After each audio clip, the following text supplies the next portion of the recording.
har bitta payg'ambar birodarlar qancha umr ko'rishligini bilgan. Va hech qaysi payg'ambar joni olinmagan, magar ixtiyor berilgan. Dunyoda xolasangiz qolasiz.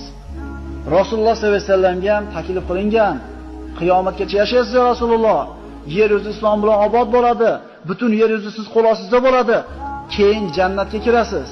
Deganda payg'ambarimiz yonida turgan yigit terisiga sig'may ketdi.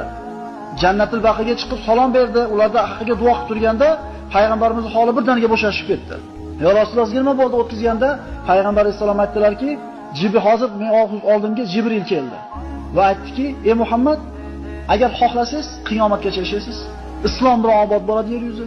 Yer yuzida butun yer yuzi qo'l ostida bo'ladi, keyin jannatga kirasiz." Birinchi variant. Yoki hozir vafot qilasiz, tezda vafot eta olasiz, Parvardigorning huzuriga o'tasiz dedi.